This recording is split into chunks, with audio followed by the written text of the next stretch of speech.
You need to help your brother. Family comes first, Emily. I stared at my phone, reading the text message from my father for the third time. The audacity was breathtaking.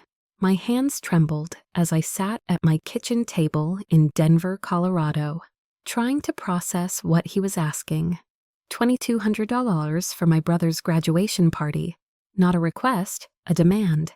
My name is Emily, and I'm 27 years old. I work as a dental hygienist at a busy practice downtown, and I'm a single mother to the most wonderful 4-year-old boy named Jacob. His father left before he was born, and honestly, that was probably for the best. What wasn't for the best was my own family's treatment of us over the years. I looked across the room at Jacob, who was building a tower with his blocks on the living room floor. His dark curls bounced as he concentrated, tongue poking out slightly, the way kids do when they're focused. He had no idea what had happened just 3 days ago. Or maybe he did, and he was just better at hiding his hurt than I gave him credit for. 3 days ago was Jacob's 4th birthday party. I had sent invitations to my parents, my brother Nathan, and my younger sister Abigail 6 weeks in advance. I called to confirm. I texted reminders. I even offered to pick them up if transportation was an issue, though they all lived within 20 minutes of my house. The party was supposed to start at 2 in the afternoon. I had rented a bounce house, ordered a custom superhero cake that cost me a week's worth of groceries, and invited Jacob's friends from preschool. I decorated the backyard myself, staying up until midnight the night before, stringing lights and hanging banners. Jacob kept asking when Grandpa and Grandma were coming. When Uncle Nathan would arrive, he wanted to show them his new bicycle, the one I'd saved for months to buy. Every car that passed, he'd run to the window, pressing his little hands against the glass. "Are they here, Mama?" My heart broke a little more each time I had to say no. Not yet. By 3, all his friends had arrived. The bounce house was full of squealing children. But my family, nothing, not a call, not a text, complete silence. I called my mother, straight to voicemail. I called my father, same thing. Nathan didn't even have his read receipts on, so I couldn't tell if he'd seen my messages. Abigail, who was 21 and still lived at home with our parents, sent a brief text around 4 Sorry, something came up. Something came up. That was it. No explanation, no apology to Jacob. Just those 3 words. I smiled through the party, took photos, helped Jacob blow out his candles. But inside I was dying, watching him glance at the door every few minutes, hope fading from his eyes each time, was torture. When the last guest left and I was cleaning up wrapping paper and cake crumbs, Jacob came up to me. His voice was so small. "Mama, did I do something wrong? Is that why they didn't come?"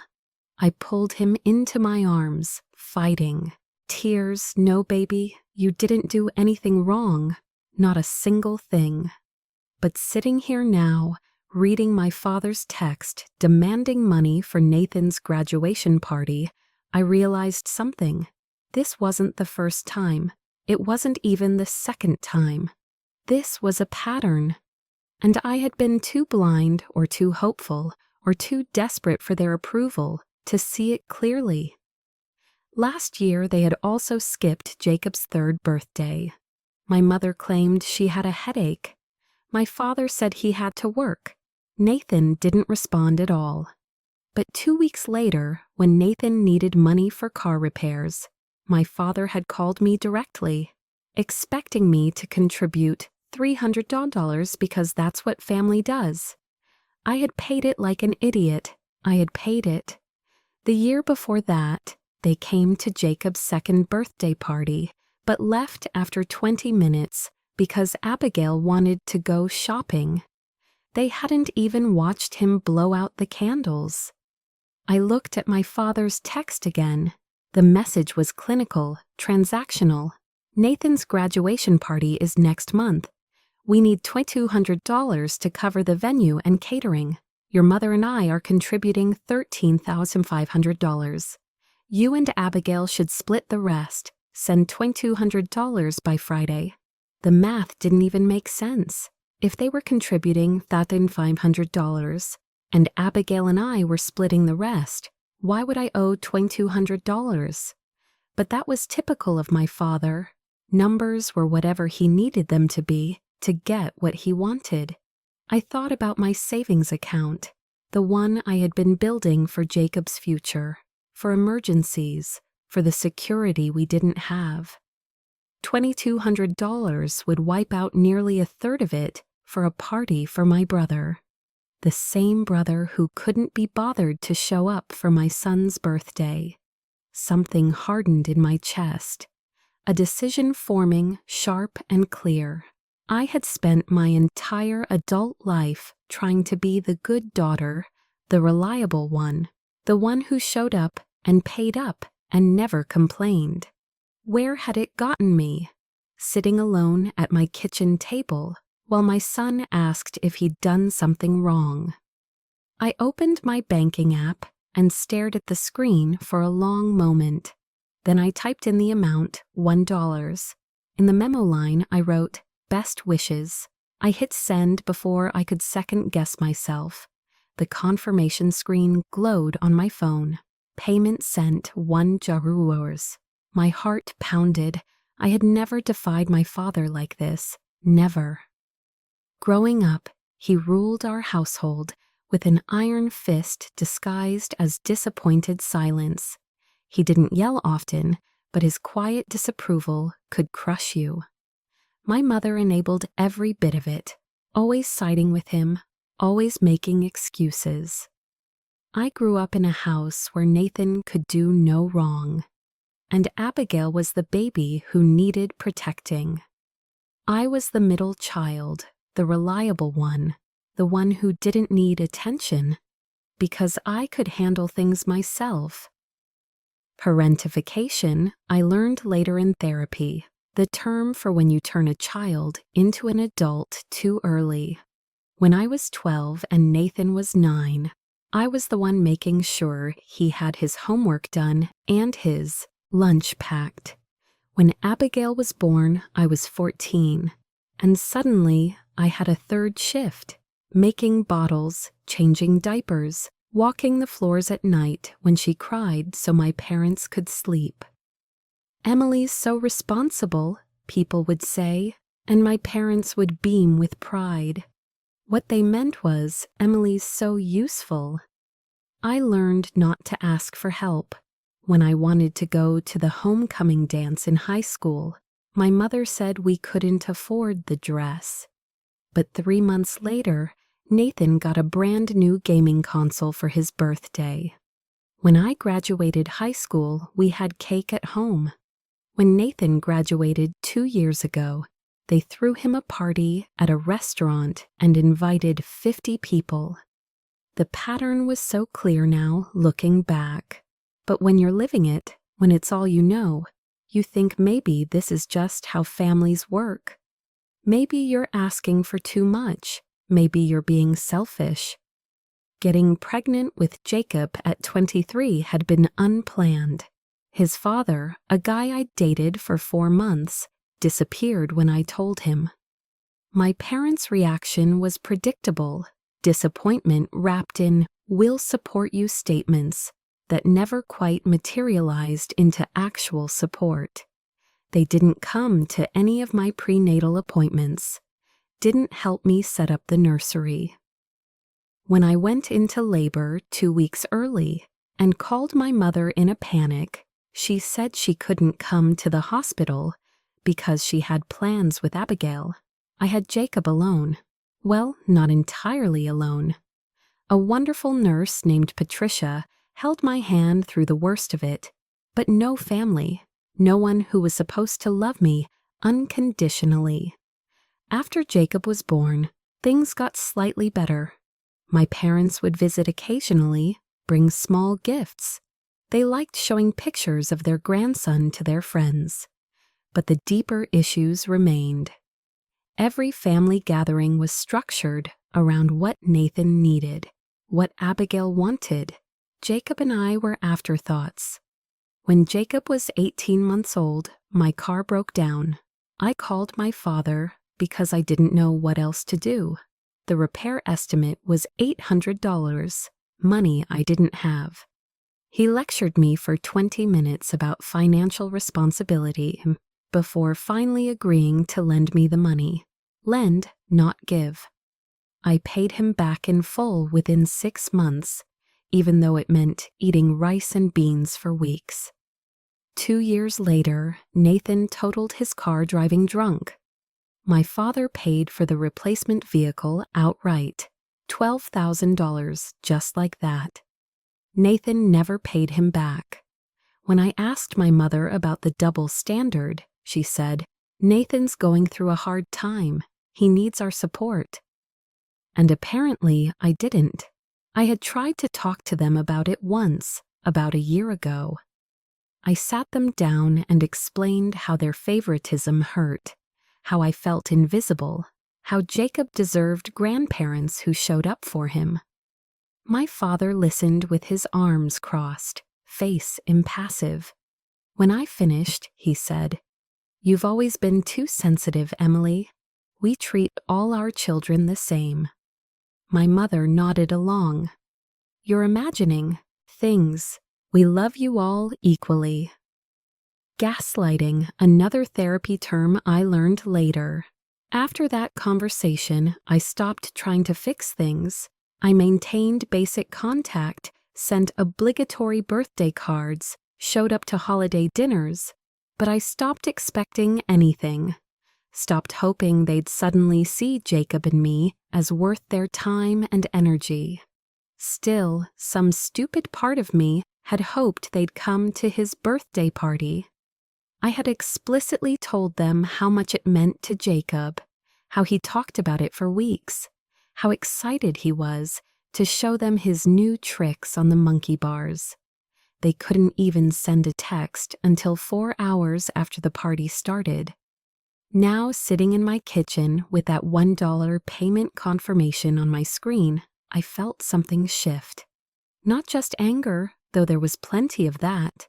Something colder, more calculated. I had been playing by their rules my entire life, and it had gotten me nowhere. Maybe it was time to make my own rules. My phone buzzed. A text from my father. "Emily, I don't see the full payment. There must be a mistake with your bank. Please resend $2,200. I almost laughed. There was no mistake, but he couldn't even conceive of the possibility that I had sent exactly what I meant to send. I didn't respond. Instead, I opened my contacts and scrolled to a number I'd saved 6 months ago, but never called. A real estate attorney named Gregory, who had helped my coworker with a property dispute.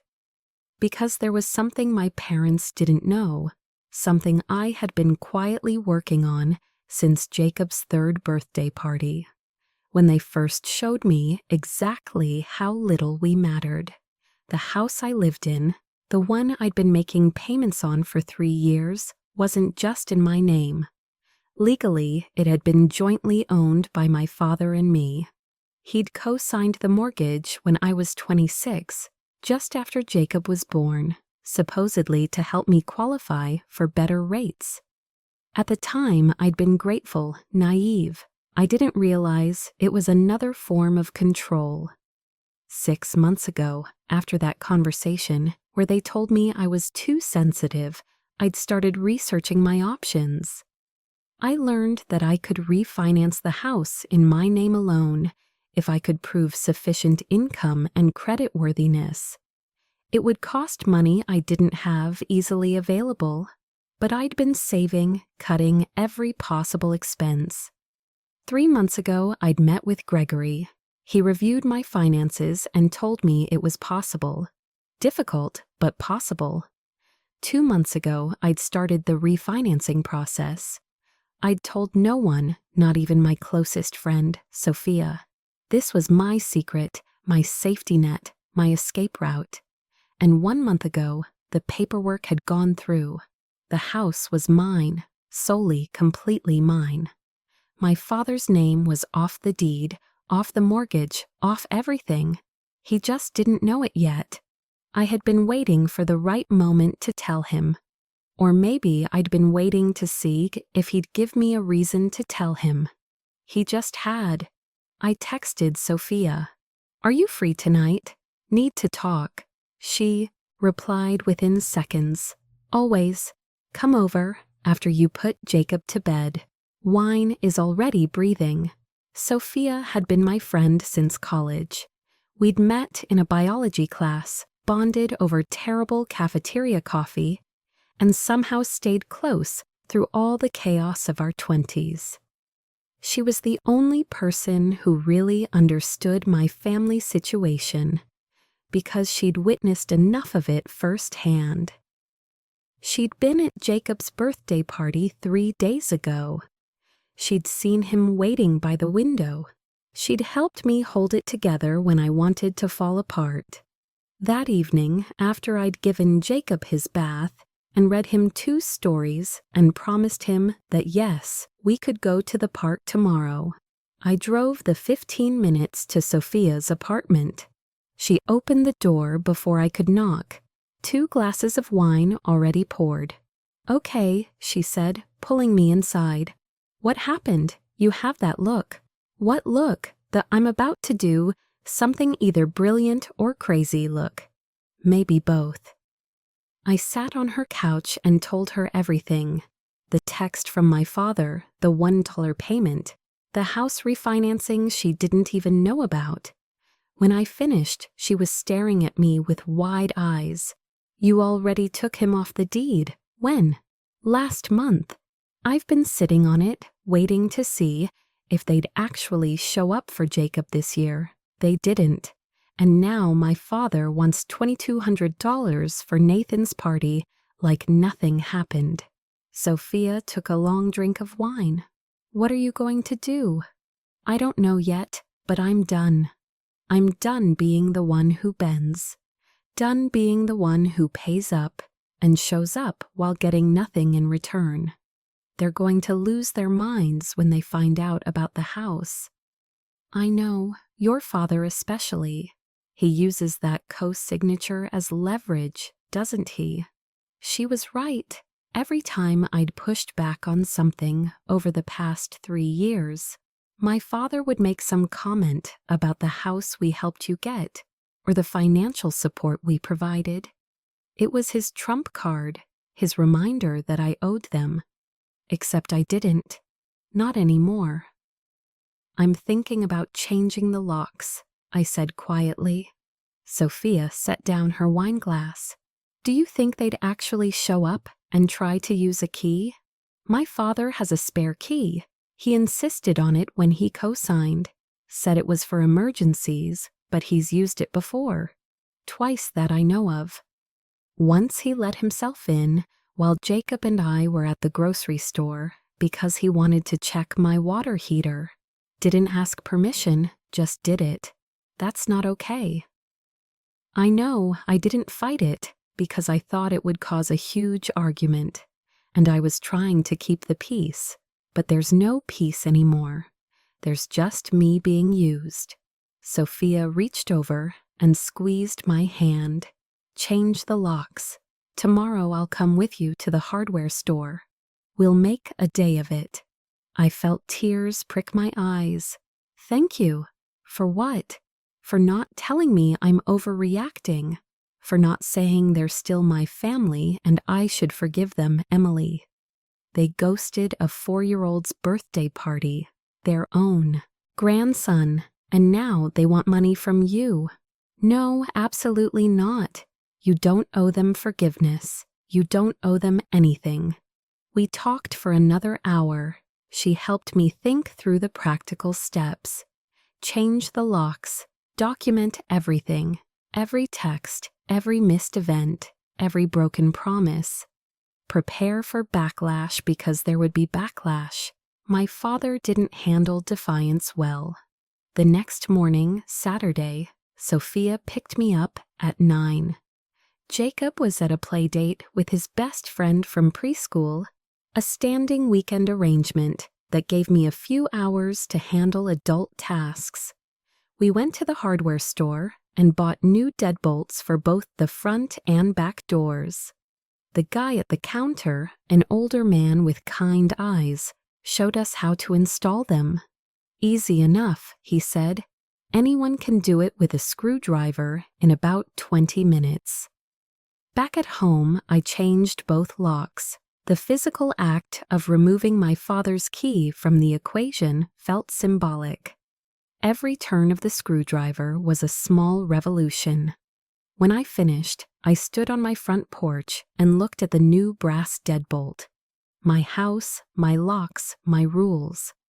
My phone buzzed with another text from my father. "Emily, it's been 2 days. I need that money transferred by tomorrow, or we can't confirm the venue for Nathan's party. Stop playing games." Playing games as if my entire life wasn't a game to them. One where the rules kept changing to benefit everyone but me. I texted back. I sent what I could afford. "Best wishes to Nathan."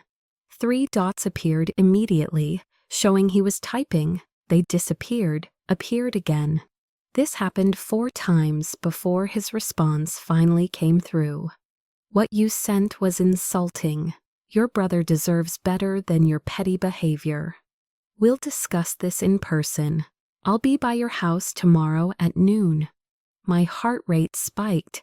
Tomorrow was Sunday. Jacob would be home. I didn't want him to witness whatever confrontation was coming. I texted Sophia, "My father is coming here tomorrow at noon. Can Jacob stay with you for a few hours?" Her response was immediate. "Absolutely. Bring him over at 11. We'll make cookies." I made another decision right then. I called Gregory, the real estate attorney. He answered on the 3rd ring. "Hi, Gregory, it's Emily. We spoke a few months ago about the house refinancing." "Of course. Is everything all right with the paperwork?" "The paperwork is fine, but I think I'm going to need legal documentation proving the house is solely in my name now. Something official I can show someone if needed. Can you help with that?" There was a pause. "Is someone disputing your ownership?" "Not yet, but they might try. And I want to be prepared. I can have certified copies of the deed and mortgage documents ready by Monday morning. I'll also draft a letter summarizing the ownership transfer if you think that would help. That would be perfect. Thank you." After I hung up, I sat in my quiet house and let myself feel the fear because I was scared, terrified actually. I was challenging my father's authority for the first time in my life, and I knew he wouldn't take it well, but I was also exhausted. Exhausted from trying to earn love that should have been freely given. Exhausted from watching my son's face fall every time my family chose not to show up.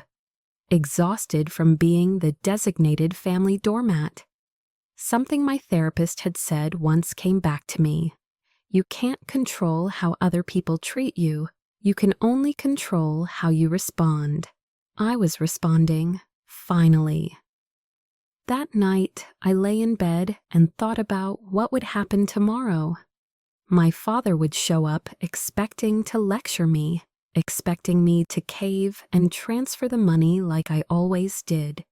He'd probably threaten to use his key if I didn't answer the door quickly enough. Except he wouldn't have a key that worked anymore. And the house he thought gave him power over me was no longer his to claim. I didn't sleep much. Every time I closed my eyes, I imagined the confrontation, his anger, my mother's tears, the accusations of being ungrateful, selfish, a bad daughter. but then I'd think of Jacob asking if he'd done something wrong, and the fear would transform into something harder: determination. Sunday morning, I took Jacob to Sophia's apartment. I packed his favorite toys, some snacks, and told him he got to have a special cookie-making day with Auntie Sophia. "Why can't you stay, Mama?" he asked. "I have some boring grown-up stuff to handle at home, but I'll pick you up in a few hours and we'll get ice cream, okay?" His face lit up. "Okay." Sophia gave me a hug at the door. "You've got this. Call me if you need backup. I will." I drove home with my hands shaking slightly on the steering wheel.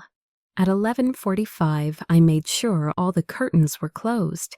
I didn't want my father seeing inside, didn't want him to think he had any right to my space. At exactly noon, I heard a car pull into my driveway. Through the peephole, I watched my father get out, my mother in the passenger seat, staying put. Typical. She'd let him handle the confrontation, then claim later she had tried to keep the peace. He walked up to my front door with the confidence of someone who expected to be obeyed. I watched him knock, counted to 10, knocked again, harder. Then I watched him reach into his pocket and pull out a key. I watched through the peephole as my father inserted the key into the lock. He turned it once, twice. His face registered confusion when the lock didn't budge. He tried again, jiggling the key more forcefully. Nothing. He stepped back, examined the key as if it had somehow transformed into the wrong one, then tried the lock again. I could see the exact moment realization hit. His jaw clenched, his face darkened. He pounded on the door. "Emily, open this door right now." I took a deep breath and opened it, leaving the chain lock engaged, so only a few inches of space showed between us. "Hi, Dad." His eyes went to the chain, then back to me. "What's going on?" "My key doesn't work. I changed the locks." Silence. Complete, stunned silence. I watched him process this information, watched his expression shift from confusion to anger. "You changed the locks to your house without telling me. It's my house. I can change the locks whenever I want." His face was turning red now. "I co-signed that mortgage. I have a right to access. You co-signed the original mortgage 3 years ago. I refinanced last month. Your name isn't on anything anymore, so no, you don't have a right to access." I had never seen my father look quite so shocked. His mouth opened and closed like he couldn't find words. Behind him, I could see my mother getting out of the car now, clearly sensing something was wrong. "You refinanced?" he finally managed. "When? Why wasn't I informed?" "I wasn't required to inform you. It's my property. Emily, what has gotten into you? First, you send an insulting dollar to your brother. Now you're changing locks and going behind my back with legal matters." "I didn't go behind your back. I handled my own business. There's a difference." My mother reached the porch. "What's happening, Robert? Why are you shouting? Your daughter has apparently lost her mind. She changed the locks and refinanced the house without telling us." My mother's eyes widened. She looked at me with an expression I couldn't quite read. "Emily, honey, why would you do that?" "Because it's my house and I wanted new locks. But your father has always had a key for emergencies. There won't be any emergencies that require him to let himself into my home unannounced." My father's voice rose. "This is about the money, isn't it? You're throwing a tantrum because I asked you to contribute to your brother's graduation party. You didn't ask, you demanded. And you demanded it 3 days after you all skipped Jacob's birthday party without even a phone call. We explained that your mother had a migraine. And Nathan, Abigail, what were their excuses? My mother jumped in. Abigail had a work thing and Nathan was busy with finals. Finals ended 2 weeks before Jacob's party. I know because Nathan posted about being done with school all over social media. My father stepped closer to the door, and I instinctively stepped back even though the chain held. You're being incredibly selfish right now. Your brother's graduation is a major milestone. The party is important to him. And my son's 4th birthday wasn't important. That's different. Jacob is a child. He doesn't understand these things yet. The words hung in the air like poison. My hands trembled with rage. Get off my property. My father's eyes narrowed. Excuse me? You heard me. This is my house, my property, and I'm asking you to leave. Emily, let's just calm down and talk about this, my mother said, her voice taking on that placating tone I knew so well. We're family. We don't need to be so hostile. You're right, we are family, which is why you should have shown up for your grandson's birthday, which is why you should have called to apologize instead of demanding money from me 3 days later. We're asking for help with a family celebration, my father said. That's what families do. They help each other. Then where was my help when Jacob was born? Where was my help when my car broke down and you made me pay back every penny? Where was my help when I was working double shifts just to afford diapers and you bought Nathan a $12,000 car? My mother flinched. We've always treated you all fairly. That's a lie, and you know it. My father's face was pure fury now. How dare you speak to your mother that way? We raised you better than this, did you? Because from where I'm standing, you raised me to accept scraps. While Nathan and Abigail got everything, you raised me to be useful, not loved. That's not true. My mother's voice cracked. We love all our children equally. Then prove it. Send me copies of every check you've written to Nathan over the past 5 years, every car payment you've covered for him, every credit card bill you've paid for Abigail. Let's add it all up and see if it equals what you've given me. Silence. Neither of them said a word. That's what I thought. I started to close the door. My father slammed his hand against it. If you don't open this door right now and have a civil conversation, there will be consequences. What consequences? You can't threaten me with the house anymore. You have no power here. We're your parents. We have every right to expect respect and support from our daughter. And I had every right to expect my parents to show up for their grandson's birthday. Guess we're both disappointed. I closed the door, locked the deadbolt, engaged the chain. Through the wood, I could hear my father shouting, "This isn't over, Emily. You can't treat family this way." I walked to the kitchen, my whole body shaking. I poured myself a glass of water and tried to steady my breathing.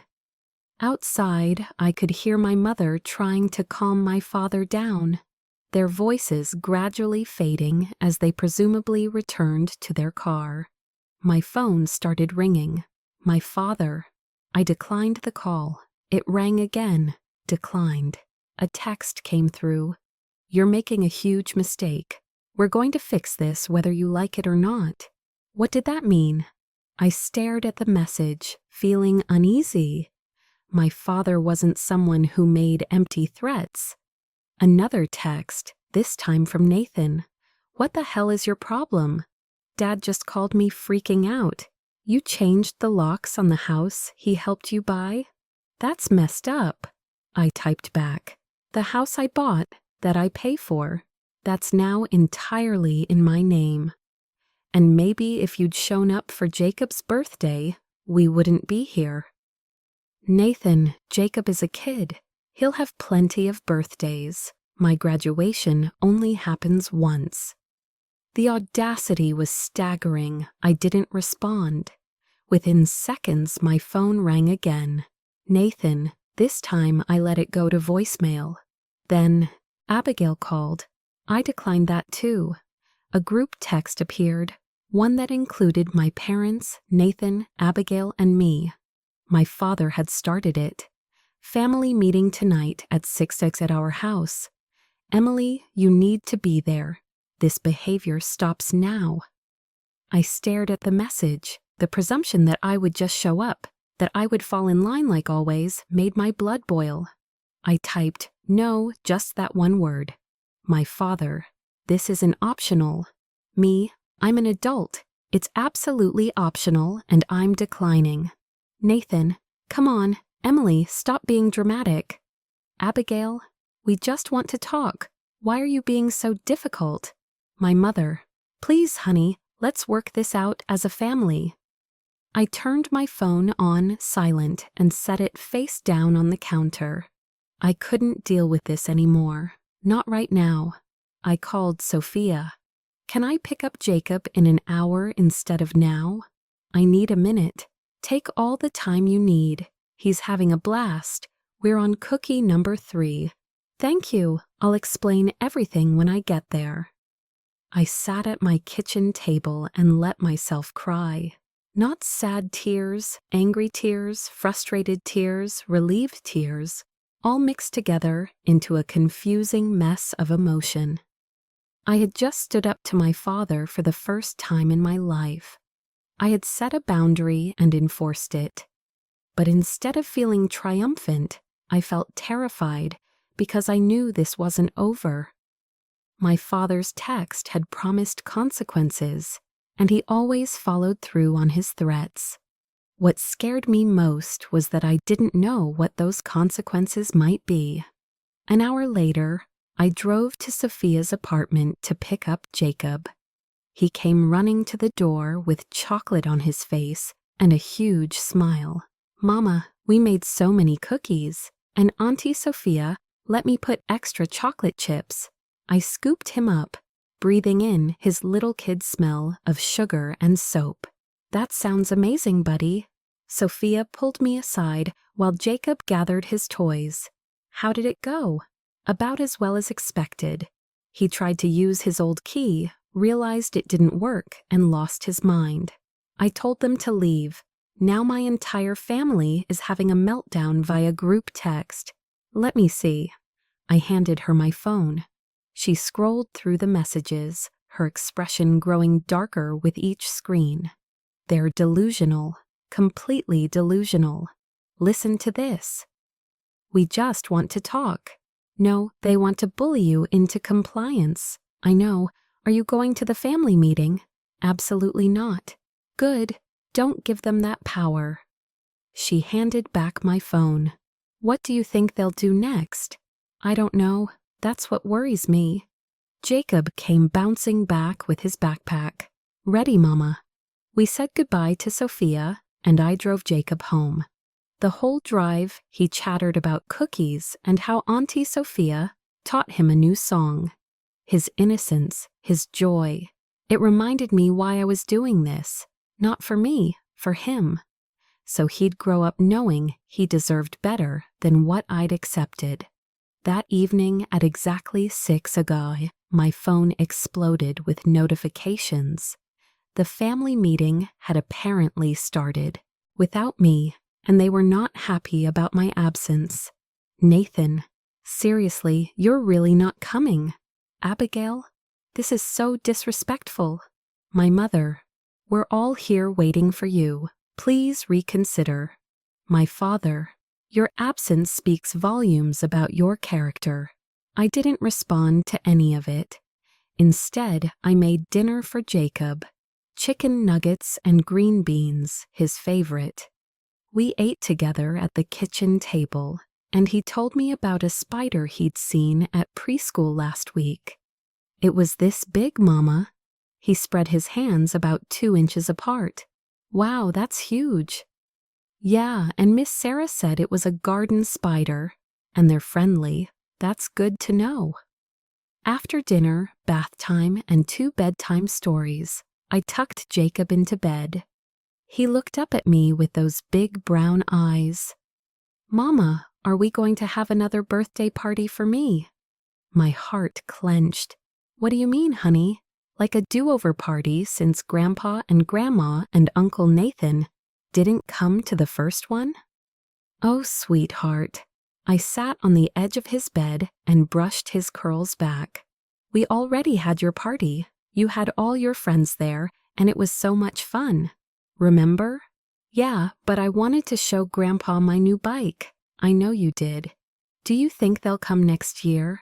I wanted to lie. Wanted to protect him from the truth, but I also didn't want to give him false hope. I don't know, baby, but you know what? I do know that you are so loved by me, by Auntie Sophia, by all your friends, and that's what matters. He thought about this for a moment. Okay, Mama. Okay, now get some sleep. We have park day tomorrow, remember? His face brightened. Oh yeah, can we go on the swings? As many times as you want. After he fell asleep, I went to my own room and checked my phone. 17 missed calls, 34 text messages, all from various family members. The messages had evolved from annoyed to angry to almost frantic. My mother, Emily, please call us. Your father is very upset. Nathan, you're being a child. Just apologize and send the money. Abigail, I can't believe you're doing this to Mom and Dad. They don't deserve this. My father, last chance. Call me by 9 tonight, or I'm coming to your house tomorrow, and we're settling this. It was 8:45.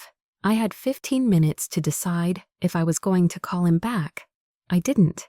At 9:15, my father sent one final text. Fine, have it your way, but don't say I didn't warn you. I lay in bed that night, anxiety churning in my stomach. What did he mean? What was he going to do? The next morning was Monday. I dropped Jacob at preschool and went to work. My dental practice was busy, which was good. It kept my mind occupied. Between patients, I checked my phone. Nothing from my family. The silence felt ominous. During my lunch break, I drove to Gregory's office to pick up the certified documents he'd promised. He handed me a thick manila envelope. Everything you need is in here. Certified copies of the new deed, the refinanced mortgage, documents, and a letter from me explaining the ownership transfer with legal citations. If anyone questions your ownership, this should clear it up immediately. Thank you so much. Can I ask what's going on? You seem stressed.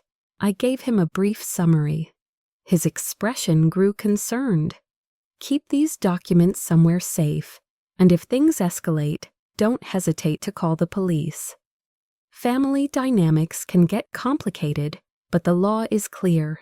It's your property. I drove back to work with the envelope on my passenger seat, feeling slightly better. I had proof, legal, certified proof, that the house was mine. The afternoon passed uneventfully. I picked up Jacob from preschool, and we went to the park like I'd promised. Watching him on the swings, hearing his laughter, reminded me what mattered. We got home around 5:30.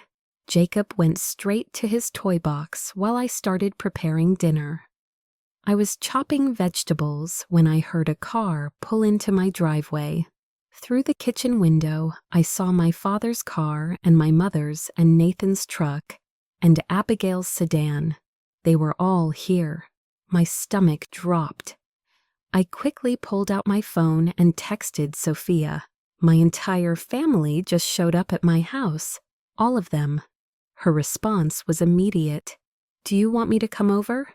Not yet, but stay on standby. I watched as they all got out of their vehicles and approached my front door.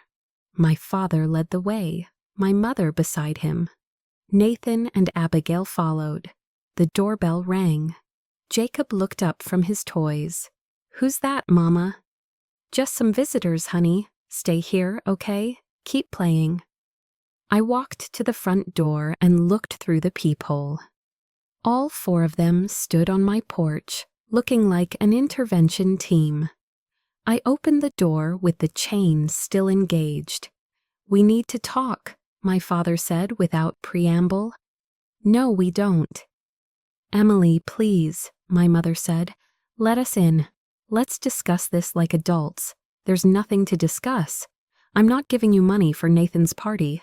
The house is in my name. End of discussion." Nathan pushed forward. "Come on, this is ridiculous. Just let us in." "No." My father's voice hardened. "Emily, if you don't open this door right now, we're going to have a serious problem. I'm not opening the door. You need to leave. This is our grandson's home, too. We have a right to see him." "Jacob," my mother called past me. "Jacob, honey, it's Grandma." I felt rage flood through me. "Do not call for my son. You had your chance to see him at his birthday party. You chose not to show up." "We explained that," Abigail said. "Why can't you just let it go?" "Because it's a pattern, Abigail, and I'm done pretending it's okay." My father pulled out his phone. "Last chance, Emily. Open the door or I'm calling the police." I blinked. "You're calling the police for what?" "You're keeping us from our grandson. That could be considered alienation." "That's not what parental alienation means, and you know it. I'm asking you to leave my property. That's my legal right. We'll see what the police have to say about that." I watched in disbelief as my father actually dialed. He was really doing this, really calling the police, because I wouldn't let him into my house. "Yes, I need to report a situation," my father said into his phone, his voice taking on a concerned, reasonable tone. "My daughter is refusing to let us see our grandson. We're at her house now, and she won't even talk to us properly. We're worried about the child's welfare." I couldn't believe what I was hearing. He was twisting the entire situation, making it sound like I was the problem, like Jacob was in danger. "The address is 1425 Oak Lane," he continued. "Yes, we'll wait here. Thank you." He hung up and looked at me with satisfaction. "The police are on their way. Maybe they can talk some sense into you." My hands were shaking, but I forced my voice to stay calm. "You're making a mistake. The only mistake is yours.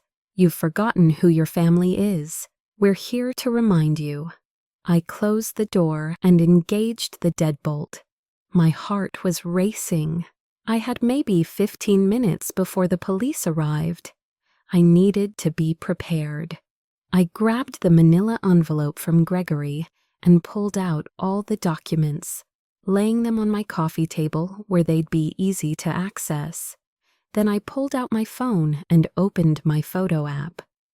I scrolled back 3 days to Jacob's birthday party. I had taken so many photos: the decorated backyard, the bounce house, the superhero cake, and time-stamped throughout the afternoon. Photos of Jacob by the window, waiting, looking at the driveway, checking the door. I also had screenshots, every text message from the week before the party, where I'd confirmed with my parents, Nathan and Abigail, that they were coming. Every "yes, we'll be there" response. Every broken promise documented. The group texts from Sunday were there too. The demands for money. The hostile messages when I refused. I opened a voice recording app and hit record. If the police were coming, I wanted documentation of every word said from this point forward. Jacob came into the living room. "Mama, why are Grandpa and Grandma outside?" I knelt down to his level. "They wanted to visit, but now's not a good time. Some police officers might come by to talk to Mama for a minute. Okay, it's nothing to worry about. Just boring grown-up stuff. His eyes got wide. Police like the ones with the cars that go wee-oo, wee-oo. Exactly like that. But remember, police officers are helpers.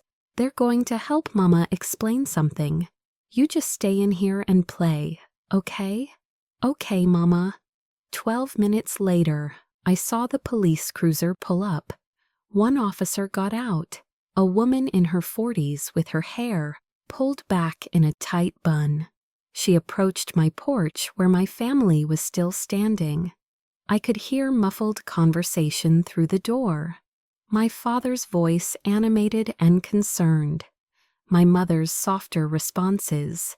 The officer asking questions. Then there was a knock. "Ma'am, this is Officer Patricia Keene with the Denver Police Department. Can you open the door, please?" I took a deep breath, picked up the manila envelope, and opened the door. This time, I removed the chain entirely and stepped out onto the porch, pulling the door closed behind me so Jacob wouldn't hear. "Hello, officer." She looked at me carefully. "I'm Officer Keene. Are you Emily?" "Yes." "Your father called with concerns about his grandson's welfare and reported that you're refusing to let family members see the child. Can you tell me what's going on here?" My father started to speak, but Officer Keene held up a hand. "Sir, I'd like to hear from her first, please." I took another breath. My son is fine. He's inside playing with his toys.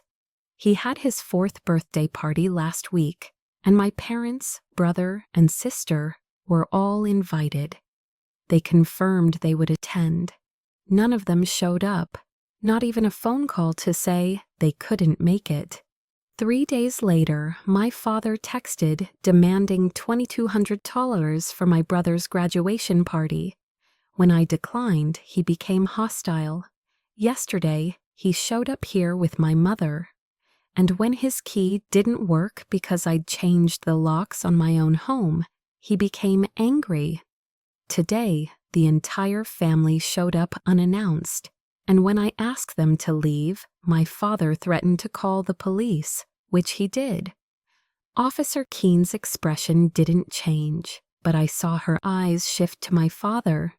"Is this accurate?" "That's a very one-sided version of events," my father said.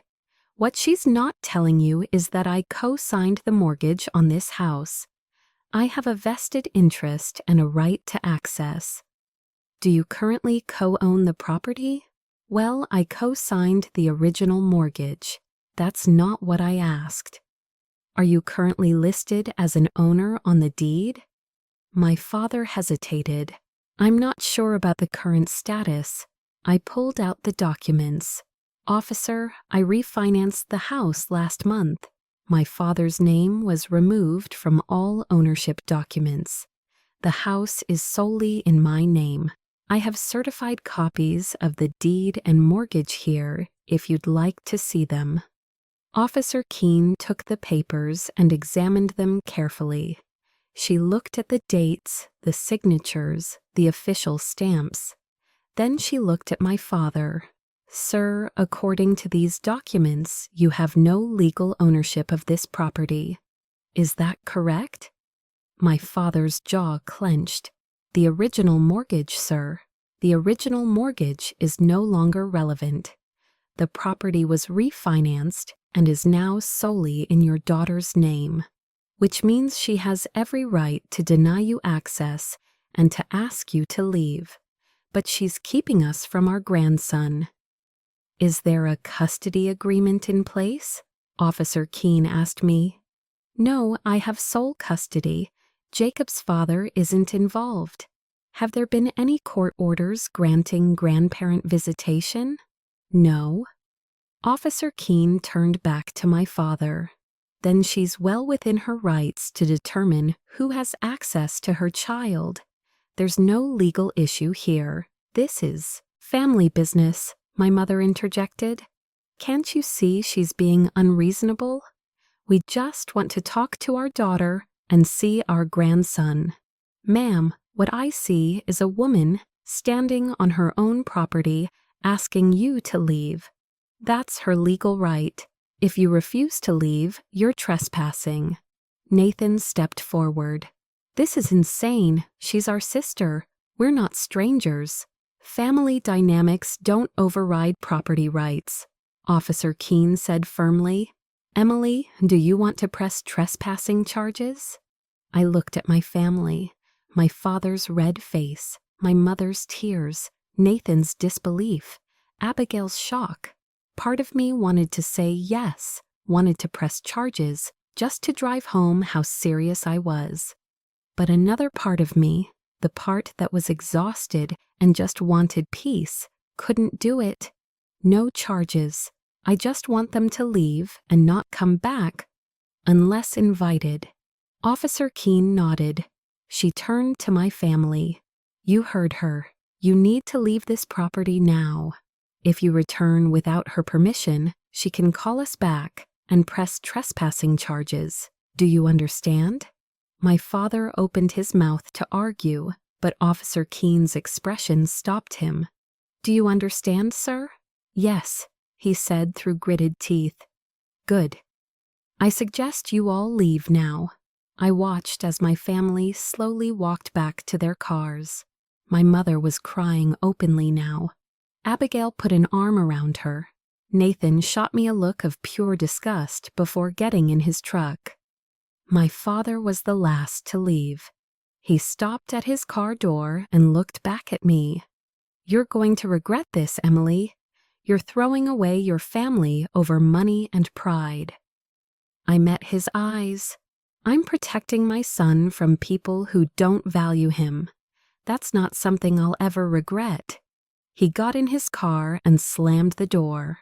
Officer Keene waited until all the vehicles had pulled away before turning back to me.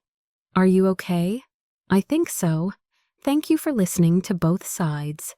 It's my job, but for what it's worth, you did the right thing. Those documents saved you a lot of hassle." She paused. "Can I give you some advice?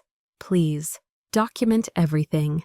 Keep records of all communication. If they show up again, call us immediately and consider getting a restraining order if the harassment continues." "I will." "Thank you, Officer Keene." She handed me her card. "If you need anything, don't hesitate to call." After she left, I stood on my porch for a long moment, just breathing. My legs felt weak. My hands were still shaking. But I'd done it. I'd stood my ground, and my family had been forced to leave. I went back inside where Jacob was still playing with his blocks, oblivious to the drama that had just unfolded. "Is everything okay, Mama?" I sat down next to him on the floor. "Everything's okay, buddy. Everything's just fine." The next few days were quiet, too quiet. My phone, which had been exploding with messages and calls, went completely silent. No texts from my parents, no angry calls from Nathan, no guilt-tripping messages from Abigail. The silence felt worse than the confrontation. I went to work, picked up Jacob from preschool, made dinners, read bedtime stories. Normal life continued, but I felt like I was waiting for the other shoe to drop. My father's parting words echoed in my mind. "You're going to regret this." On Wednesday evening, 4 days after the police had removed my family from my property, I got a call from an unknown number. I almost didn't answer, but something made me pick up. "Hello, is this Emily?" A woman's voice, professional and unfamiliar. "Yes, who's calling?" "My name is Jennifer, and I'm calling from Child Protective Services. We received a report about your 4-year-old son, Jacob. I'd like to schedule a home visit to follow up on some concerns that were raised." My blood ran cold. What concerns? I can't discuss the specifics over the phone, but I assure you this is standard procedure when we receive a report. Would tomorrow afternoon work for a visit around 2Y? My mind was racing. A report? Someone had reported me to CPS, and I knew exactly who. Yes, tomorrow at 2U is fine. Thank you. I'll see you then. After I hung up, I sat staring at my phone. My hands were shaking again, but this time with pure rage. My father had actually called CPS on me. He'd reported me as an unfit mother because I wouldn't give him money and wouldn't let him control my life anymore. I called Sophia immediately. He called CPS on me. My father actually called CPS. What? Are you serious? A caseworker named Jennifer is coming tomorrow at 2Y for a home visit. They received a report with concerns about Jacob. That's insane. Jacob is healthy, happy, well cared for. Anyone with eyes can see that. I know, but I have to prove it now. I have to let a stranger come into my home and inspect how I parent, because my father is vindictive enough to weaponize the system against me. Sophia was quiet for a moment. Okay, here's what we're going to do. You're going to clean your house tonight. Make sure everything is organized, safe, and tidy. Tomorrow, before the caseworker arrives, I'm coming over. I'm bringing documentation. What kind of documentation? Jacob's preschool records showing perfect attendance and no concerns. Pictures from his birthday party showing a happy, healthy kid. Character references if you need them. We're going to make it impossible for them to find anything wrong because there isn't anything wrong. Thank you, I whispered. And Emily, after this is over, you need to consider that restraining order Officer Keene mentioned. Your father has escalated this beyond family drama. She was right. I knew she was right. That night, after Jacob went to bed, I cleaned my house more thoroughly than I ever had. I organized Jacob's toys, wiped down every surface, checked that all medications were properly stored and labeled, made sure there was plenty of healthy food in the refrigerator and pantry. I gathered Jacob's medical records, his preschool reports, his growth charts from his pediatrician. I barely slept. The next day, I took a personal day from work. Sophia arrived at noon with a folder full of documents. Preschool records, she said, spreading papers on my kitchen table. I called Miss Sarah and explained the situation. She wrote a letter detailing Jacob's development, social skills, and general well-being. She also noted that you're always on time for pickup and drop-off. You attend all parent-teacher conferences, and you volunteer for class activities. She did that for me. She was horrified when I told her someone reported you to CPS. She said it's obviously malicious, and she'd be happy to testify to that if needed. I felt tears prick my eyes. I don't deserve you. Yes, you do. Now I also have photos from the birthday party, your pediatrician's contact information, and a list of character references, including me, Miss Sarah, and 3 of your coworkers who've known you for years. At exactly 2, Jennifer from CPS arrived. She was younger than I expected, maybe early 30s, with kind eyes and a professional demeanor. I invited her in, introduced Sophia as my friend who was there for moral support. Jennifer walked through the house, making notes. She asked to see Jacob's bedroom, the kitchen, the bathroom.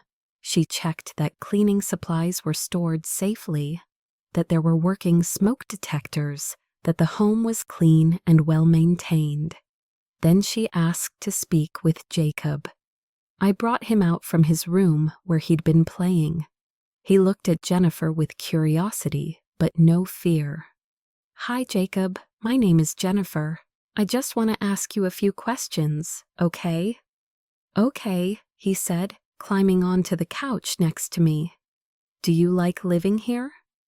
Yeah, I have my own room with dinosaur sheets. That sounds cool. Does your mom make sure you have food to eat? Uh-huh. We had chicken nuggets yesterday. They're my favorite. Does your mom ever hurt you or scare you? Jacob looked confused. No, Mama gives the best hugs. Jennifer smiled. I bet she does. Do you go to school? Preschool. Miss Sarah is my teacher, and she's really nice. The questions continued for about 10 minutes. Jacob answered each one honestly and cheerfully, completely unaware of the weight they carried. After Jennifer finished with Jacob, I sent him back to his room to play. She sat down across from me and Sophia at the kitchen table. I'm going to be honest with you, Emily. The report we received alleged neglect, specifically that your child was being denied access to family members and potentially kept in an unsafe environment. Based on what I've seen today and my conversation with Jacob, none of those allegations appear to be true. They're not, I said firmly. Can I ask who made the report? Reports are confidential, but I can tell you that the caller identified themselves as the child's grandfather. There it was, confirmation. My father called because I refused to give him money and set boundaries about access to my home. 4 days ago, police had to remove him and other family members from my property for trespassing. Jennifer's eyebrows rose. I see. Do you have documentation of that? I showed her Officer Keene's card and explained the entire situation. Sophia provided the additional documentation we'd prepared. Jennifer reviewed everything carefully. Finally, she closed her notebook. I'm going to close this case as unfounded. Jacob is clearly well cared for. Your home is safe and appropriate, and there's no evidence of neglect or abuse. In fact, all evidence points to you being a dedicated, attentive parent. Relief flooded through me. Thank you. However, I do want to note in my report that this appears to be a malicious complaint related to a family conflict. If your father calls again with similar allegations, that history will be on file. After Jennifer left, I collapsed onto my couch. Sophia sat next to me and put her arm around my shoulders. You did it. You got through it. He used CPS as a weapon against me, Sophia. He tried to have my son taken away because I wouldn't obey him. I know, and that's why you need to protect yourself legally. This isn't going to stop unless you make it stop. She was right. I'd been hesitant about a restraining order because it felt so final, so dramatic. But my father had proven he was willing to go to any length to punish me for defying him. The next morning, I called a family law attorney. The attorney's name was Vanessa, and she came highly recommended by Gregory, the real estate lawyer who'd helped me with the house refinancing. Her office was downtown, decorated with diplomas and family photos that made the space feel both professional and welcoming. I told her everything: the pattern of favoritism growing up, the financial manipulation, Jacob's birthday party, the money demand, the police being called, and finally the CPS report. Vanessa listened without interrupting, taking notes occasionally. When I finished, she set down her pen and looked at me seriously. What you're describing is a clear pattern of harassment and attempted coercion. The CPS call is particularly concerning because it shows an escalation to tactics that could have serious consequences for you and your son. Can I get a restraining order based on this? Absolutely. We have documented trespassing with police involvement and a malicious report to Child Services. That's more than enough for a harassment restraining order. We can file for one that covers both you and Jacob. How long does it take? We can file for a temporary order immediately, which will go into effect as soon as it's served. Then there will be a hearing within 2 weeks where a judge will decide whether to make it permanent. Given the evidence you have, I'm confident we'll get the permanent order. What will it do? What are the restrictions? It will legally require your father, and we can include your mother, brother, and sister if you want, to stay away from you, your home, your workplace, and Jacob. They won't be allowed to contact you directly or indirectly. If they violate the order, they can be arrested. The thought of my entire family being legally banned from my life felt surreal but also necessary. Let's do it. Just my father for now. If the others keep harassing me, I can add them later. Right, correct. We'll start with your father, since he's been the primary aggressor. We spent the next hour filling out paperwork. Vanessa helped me organize my evidence chronologically. The birthday party invitations and confirmations, the screenshots of everyone saying they'd attend, the photos of Jacob waiting by the window, the money demand text, the hostile messages, Officer Keene's report, the CPS case number. This is solid, Vanessa said, reviewing the file. Very solid. Your father made this easy by documenting his own harassment via text message. When will it be served? I'll file this afternoon. Service typically happens within 48 hours. Once he's served with the temporary order, he'll receive notice of the hearing date. I left Vanessa's office feeling something I hadn't felt in weeks: control. I was taking action. Real legal action that would protect Jacob and me. That evening, I was making dinner when my phone rang. Nathan, I'd been ignoring his calls all week, but something made me answer this one. What? Don't hang up, please. I need to talk to you about Dad. I don't want to hear it, Nathan. Just listen. He's losing it. Emily, like actually losing it. He's been calling everyone in the family, ranting about you, about the house, about how you've betrayed us.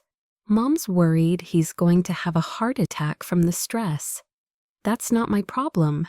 He called CPS on you. I know he did. I told him it was crazy, but he wouldn't listen. I paused. You told him not to? Of course I did. Even I know that's too far. But he's convinced you're an unfit mother because you won't let him control your life anymore. Then maybe you should be having this conversation with him, not me. I tried. We all tried. He won't listen to anyone. He's planning something else, Emily. I don't know what, but he keeps saying you need to learn your lesson. My stomach tightened. What does that mean? I don't know, but I wanted to warn you. Whatever you're doing to protect yourself, keep doing it. Why are you telling me this? Nathan was quiet for a moment. Because I've been thinking about Jacob's birthday party, about how we all just didn't show up, and how that must have felt for him, for you. And then Dad demanded money 3 days later, like nothing happened. That was wrong, Emily. I should have said something then. But you didn't. No, I didn't. I went along with it like I always do, because it's easier than standing up to Dad. But what he's doing now, calling CPS, that's not okay. That's dangerous. Thank you for the warning, I said quietly. But Nathan, I need you to understand something. I'm done. I'm completely done trying to have a relationship with people who treat me like this, including you. I get it. I do. I just wanted you to know. Be careful. After we hung up, I sat with Nathan's warning. My father was planning something else. More escalation, more attempts to punish me. Good thing I was already one step ahead. 2 days later, on Saturday morning, there was a knock on my door. I looked through the peephole and saw a man in a suit holding a folder. I opened the door with the chain engaged. Emily? Yes, I'm a process server. I need to serve these documents to Robert. He checked his papers. Who I was told might be here. He doesn't live here. This is my house. The address I have is listed as his last known residence. That's incorrect. He's never lived here. I can give you his actual address. I wrote down my parents' address and handed it through the gap in the door. The process server thanked me and left. I smiled. My father had apparently been using my address for something. Maybe mail. Maybe as a backup address for legal purposes. Either way, whatever documents were being served to him, he was about to receive them at his actual home. That afternoon, I got my own visit from a process server, but this one was expected. It was confirmation that my father had been served with a temporary restraining order. My phone started ringing within an hour. My mother, I let it go to voicemail. She called again and again. Finally, I listened to the voicemail. Emily, what have you done? Your father just got served with some kind of court order saying he can't contact you or see Jacob. This is going too far. You need to drop this immediately. Call me back. I deleted the message. Another call came, this time from Abigail. Are you serious right now? A restraining order against Dad. Because of what? Money? You've officially lost your mind. Mom is hysterical. Fix this. Delete, Nathan texted. I warned you he was planning something. I didn't think you'd go nuclear first. Restraining order. Really? I replied. He called CPS and tried to have Jacob taken away. I'm protecting my son. Don't contact me again. That evening, Sophia came over with wine and takeout. We sat on my couch while Jacob played in his room. How do you feel? She asked. Terrified, relieved, guilty, angry, everything all at once. The guilt will fade. You're doing the right thing. Am I? I just got a restraining order against my own father. Your father who called CPS on you with false allegations. Your father who showed up at your house with your entire family to intimidate you. Your father who has financially and emotionally manipulated you your whole life. Yeah, Emily, you are absolutely doing the right thing. I took a sip of wine. The hearing is in 10 days. Do you think he'll show up? Definitely. He'll want to tell the judge his side of the story. Paint me as the ungrateful daughter who abandoned her family over money. Good thing you have evidence to prove otherwise. The next 10 days were the longest of my life. I went to work, took care of Jacob, prepared for the hearing with Vanessa. My family tried to contact me through every method they could think of. My mother created a new email account to send me long messages about how I was tearing the family apart. Abigail showed up at my workplace, forcing my office manager to ask her to leave. Nathan sent letters through the mail. I saved everything. Every email, every attempted contact, every violation of the spirit of the temporary order. Vanessa told me it would all help at the hearing. The hearing was on a Wednesday morning. I took the day off work and met Vanessa at the courthouse. My stomach was in knots as we waited in the hallway outside the courtroom.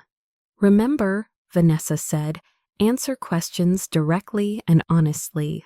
Don't get emotional if you can help it. Stick to the facts. What if he lies? What if he tells the judge I'm the problem? Then we show the evidence. We have documentation of everything. His words versus your proof. The proof will win. At 9, we entered the courtroom. My father was already there with his own attorney, a stern-looking man in an expensive suit. My mother sat in the gallery behind him, her face blotchy from crying. Nathan and Abigail were there too. I sat at the table with Vanessa and tried to breathe. The judge entered and we all stood. Judge Margaret Sullivan was a woman in her 60s with sharp eyes and a no-nonsense demeanor. We're here for a harassment restraining order petition filed by Emily against Robert. Let's begin with the petitioner. Miss Vanessa, please present your case. Vanessa stood and methodically walked through everything. She presented the texts showing the money demand, the photos from Jacob's birthday party with timestamps, the police report from when my family was removed from my property, the CPS case number, and Jennifer's report stating the complaint was unfounded and appeared malicious. Your Honor, Vanessa concluded, the respondent has engaged in a clear pattern of harassment, escalating to the use of government agencies as weapons of retaliation when the petitioner established reasonable boundaries. This behavior poses a threat to both the petitioner and her minor child. Judge Sullivan reviewed the evidence carefully. Then she looked at my father's attorney. Counselor, your response. My father's attorney stood. Your Honor, this is a family dispute that has been blown out of proportion. Mr. Robert is a concerned father and grandfather who has been unfairly cut off from his family. The petitioner changed the locks on a home he helped her obtain, refused to contribute to a family celebration, and has alienated him from his grandson. He made one call to CPS out of genuine concern, one call to CPS with allegations that were investigated and found to be completely unfounded. Judge Sullivan interrupted. That's in the record.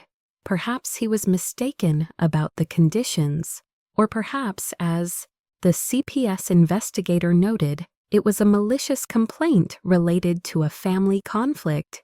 Continue. The attorney shifted uncomfortably. Your Honor, families have disagreements. That doesn't warrant a restraining order. Mr. Robert has never physically threatened his daughter. He simply wanted to have a conversation that required bringing the entire family to her home after she'd asked him to leave, a conversation that required police intervention.